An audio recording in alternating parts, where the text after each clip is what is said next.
Hey y'all, welcome back to Soul Spa Hypno, where hypnotherapy meets practical spirituality.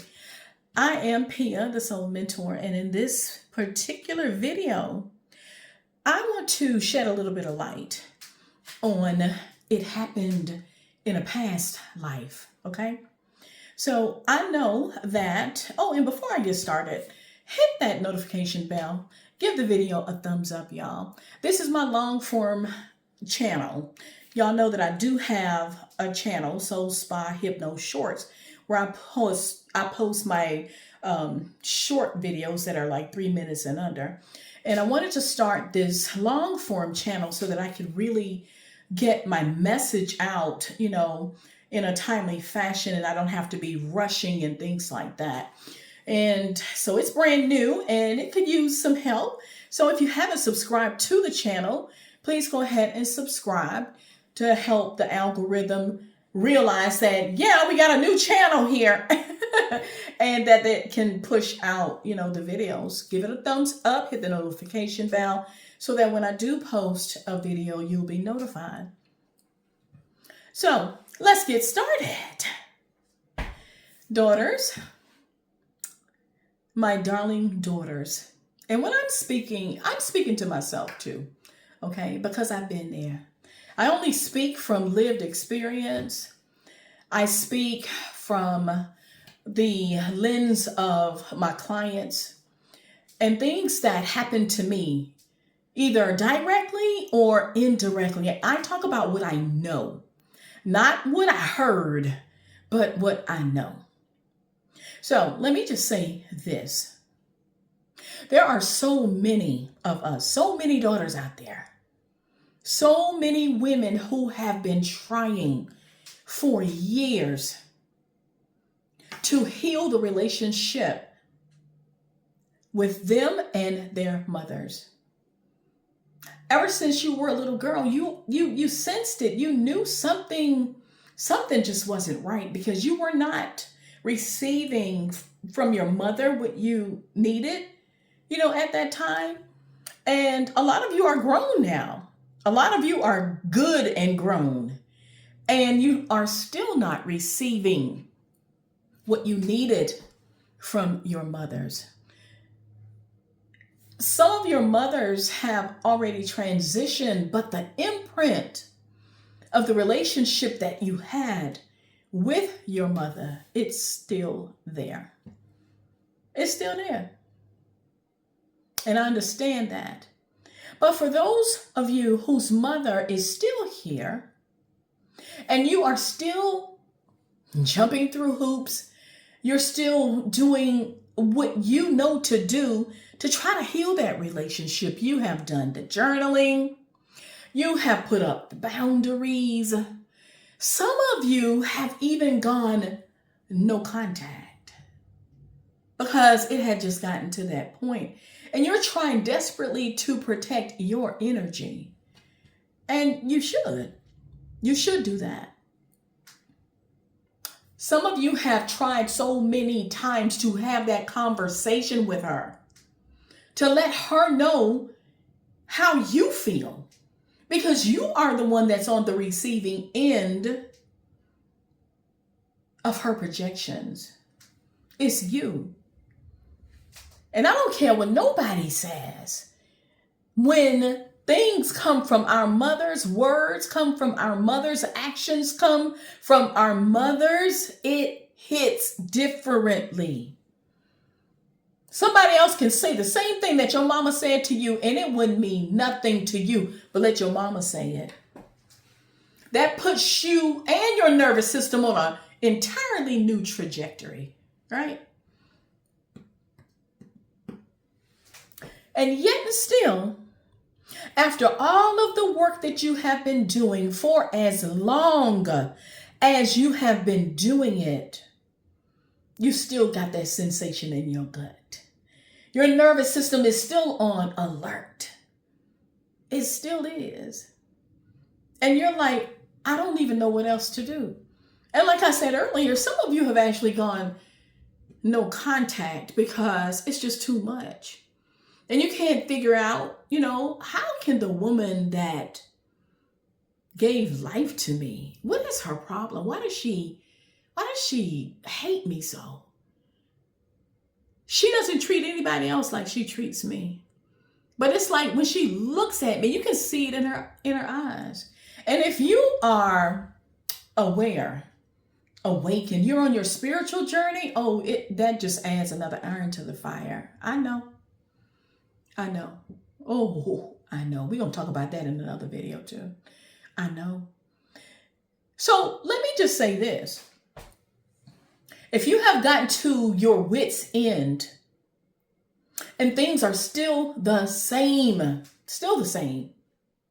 maybe it's because you are looking at it through the lens of whatever happened to cause her to treat you that way happened in this lifetime. Okay? And I can assure you that if you have been doing the work for a long time and you keep seeing the same old pattern, it did not happen in this lifetime. It happened in a past life, okay? It happened actually before you or your mother even showed up on the scene in this life.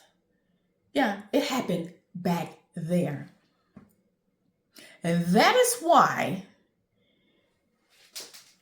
I want you to, and hold on just a second, let me go grab a copy of my book. I'll be right back. Okay, I'm back. That's why you've been seeing me out here talking about this book right here. This is my new book, The Mother Wound, a love story told in blood. Okay. In this book, I tell the story of a relationship between a mother and a daughter. And the mother ain't nice, y'all. She's not. And she got a lot of issues when it comes to her daughter. She doesn't even treat her daughter like a daughter. And it went on for a very long time. It wasn't until the daughter started taking her healing methods up another level. Yep, she did do the journaling. Yep, she got readings. Yep, she did everything. She did the work. Shadow work, I mean, you name it. She did it. But guess what? It helped her, but the situation between the mother, it didn't change. You know, it would die down a little bit, but you can set your watch to it. In 3-4 months, it's going to be something else. It would be something else. It wasn't until the daughter started doing past life regression when she actually saw her mother, that same energy in a past life. And when their energies connected, she saw it. And she was able to then understand how that same energy had followed her into her current life. See, this is what I'm talking about when I say the bag lady. Y'all have heard me say that for years, okay? When you don't heal something, when you don't face it and recognize it and heal it in whatever lifetime that you're in, I can assure you it is going to repeat itself and it's going to follow you into the next lifetime. And you'll see it begin to show up. That's why sometimes when you see it, you can't recognize it. You literally have to track that pattern and see it for yourself so you'll know how to navigate, know what to do. Okay? And that's what happened. So in this story, I talk about, and I put everything in the story form because in this book right here, you get it all. You get past life regression, you get soul healing, you get all the things. And I wrote this book because that daughter is me. That daughter is me. And I have finally come to a place in my big old age to start telling my story. Because I have seen so many clients that have the same issue that I begin to realize it just ain't me.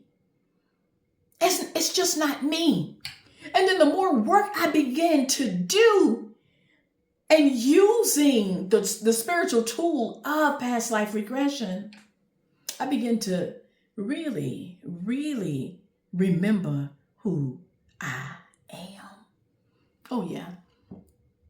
I did. It even helped me to realize how my own mother looks at me.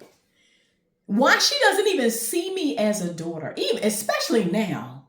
Because don't you know that when you are awakened, you're on your spiritual path, when your mother sees you, if she's not on that journey, when she sees you now, she's seeing you through totally different eyes. Totally different eyes, because you are reminding her. Yeah, you are triggering her. And honey, when I tell you, if you haven't started reading this book, when you get to that section in this book, you're going to be like, what in the royal, what? I'm serious, y'all. Ooh, child. Let me tell you, I am just so grateful. And I never thought I would hear myself say, I'm grateful for the journey. You know, I used to listen to the elders and still do all the time coming up. And I would hear them say things like that. You know, I wouldn't take nothing for my journey. My soul looks back and wonder how I got over. You know, I can truly say that I've been changed. I got a testimony. Yeah, I got a testimony, y'all. Let me tell you, because I can tell you, I am proof that this wound right here, oh yeah, it can be healed. It can be. I'm proof. I did it, and so can you. We are going to have that conversation that they never wanted us to have, because you couldn't say nothing about your mama. How many of y'all have gone to your family members and tried to tell your family members how their family member has been treating you? And they looked at you like you was crazy, and they would tell you things, but that's your mama. I think you over exaggerated. She wouldn't say that. She wouldn't do that. You go to the pastors and they would shut you down. You can't say stuff like that, you know, about your mama. And so they shut you down. And then you had to figure out how you were going to suppress all of that. And then your nervous system now is always on 24-hour alert. Like, uh-oh, where's she coming? Your head always on a swivel, you know, especially if you came up in the same house with her. You know, that wound takes on many, many faces. It don't even have to be physical abuse. She could be right there. She could make sure that you got everything you need. But she's not emotionally available. Not for you. So I'm going to bring this to a close, and I want you to start thinking about the fact that this dynamic between you and your mother, it didn't just start here in this life. It didn't. But it's been trickling down your bloodline for who knows how long, generations. And don't you think it's time for somebody, namely you, to stand up and say, you know what? This right here, this ends with me. Thank you for listening. Thank you for watching. And I will see you in the next Soul Spa.